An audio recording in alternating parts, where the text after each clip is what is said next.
How's it going, fellow dog trainers? I wanted in this video to give you 3 quick tips on, or I should say 3 recommendations on what you should have in your dog training contracts. And I don't know what you guys are doing out there. Some dog trainers don't really have any contract at all. I've been using this contract for 15 years and not this identical contract. It's something that, kind of like my website, just morphed, and you add to it, you pull shit out, and you put in new things depending on what's going on and what kind of horrendous experience may have caused you to make a change in your contract for the future. But the 3 tips that I wanted to give you in this video, the first one is a sales tip. And the first one is that if you're not doing this already, always give your potential client 3 options. It could appear to be a good, better, best type thing, but mainly you have 3 different price options, and this allows your client to reject 2 of the options, you know? And it also allows you to steer them. In many cases, I would steer them to a less expensive alternative because I felt that was the best choice for them. And that made me look like a hero too, you know, because I could give them a $4,000 option and a $2,000 option and a $600 option, and tell them, you know, based on the evaluation and what we've discussed here, the $600 option is all you need. And that $600 next to $2,000 or $4,000 looks pretty inexpensive at that point. But that's all sales stuff. But always give them 3 options. Whatever it is that you offer, if it's private classes, group classes, maybe a package of 5 or 6, you know, and then maybe a package of 10, or who knows. It depends on what it is you offer. If you do the boarding and training, you can have a little block of classes, private classes, group classes if you do that, and then the board and train as another option. Or, you know, but try to give the people something that they can discard and feel better about. No, I don't need that. If you just give them one option, it's either yes or no, you know. So that's the sales side of it. As far as the contract itself, some things that I always had in my contracts right from the beginning is that there was no guarantees on any training, especially as it relates to aggression. And that's the only thing in here that is bold on my contract. On the bottom, there's a bold line. You probably can't see any of this, but it says, I understand that while aggression may be managed, there is no guarantee that aggression will ever disappear completely. And that's the reality, you know? I mean, if you're dealing with aggressive dogs, and many dog trainers don't, but if you're dealing with aggression issues, there's a lot of potential for problems there. The dog may work great for you. The dog may work great for the person coming in and doing the classes. The dog may bite the client's girlfriend or neighbor or kid or something. And there's always that potential. There's a lot of management when you deal with dogs that really have aggression issues. And most people are just not diligent enough to stick to that management program for the rest of that dog's life, you know? So there's never any guarantees, and that goes for any dog training. You know, and most people realize this, but once in a while someone will ask me, oh, is it guaranteed if I do this with you? And I say, absolutely not. There's no guarantees.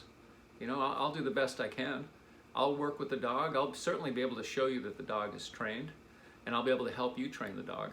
But if you go home and don't do shit with your dog, the dog isn't going to get trained. If you're doing classes with me and you come once a week or, you know, once a month because you're busy, nothing's going to happen. That's all on you.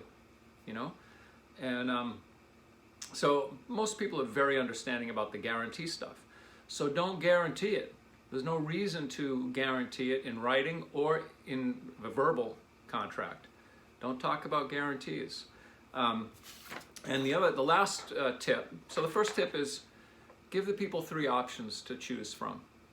Whatever it is you're doing, if you only offer one service right now, one package, one type of training service, break that up into 3 pieces somehow. You need to get creative so that people can reject something so they feel better about buying something. The next thing is don't guarantee anything. put it in writing. It doesn't have to be a big giant thing saying we don't guarantee anything we do, but there should be a line in there that says, hey, we don't guarantee, certainly we don't guarantee results as it relates to aggression issues, you know? And then the third thing, and I have a lot of, in this waiver and release, there's 1, 2, 3, 4, 5, there's 6 different things in here, but they're not all important right for this video. The last thing is that everything you do, every contract you have, should have an expiration date on it. You know, I always put 6-month expiration date, which means if you come in for 3 classes and then a year later you say, hey, I want to come in and finish up my classes, I'm not saying that I wouldn't do the classes with the person, but it would be my option, and I would remind them. I'd say, hey, the thing expired, you know, you have 6 months, and I'm trying to create some urgency. I tell people about this in the very beginning. This is going to expire in 6 months. I want you to come in and get these classes done so we can get your dog trained. If you spread this out over months, it's not going to benefit you, the dog, or me. You're just wasting your money. So the other thing about the expiration date that is important is that when I had my business in Los Angeles, early on, I offered these unlimited group classes. Come in and do this block of classes, private classes, and then you can be in the group unlimited. And I did that for, you know, a few years, and I had some kind of diehard people. There was like a small group of people that would just come every Sunday, bring their coffee and shoot the shit and want to work with their dog a little bit. And then when I closed and moved out of state, I had some people that were irritated, like, hey, I thought, you know, I had these unlimited classes for life. You know, forever is until the person closes, but you're going to leave some people that are going to be unhappy. If you decide to change your policy, they're going to say, hey, I paid for this free stuff for life. What are you doing? So that's one reason that you want everything to expire. And the other thing is you're trying to create some urgency, and you know damn well the dog is not going to get trained if they do 2 or 3 classes now and then want to come back next year to try and reboot their dog and do another 1 or 2 classes. They paid for 5 and they're spreading it over 3 years. It doesn't benefit anybody. So the 3 tips are on your paperwork when you offer someone your services, give them 3 options, which gives them the opportunity to reject 2 of them. Don't guarantee anything. Put that right in writing. And you don't need to, you know, talk that up. But if they ask, you know, I'd be reasonable to say, no, we don't guarantee it. You know, I mean, this is an animal. It's a living, breathing creature. There's way too many variables to guarantee something. It's not like buying a vehicle or buying a computer.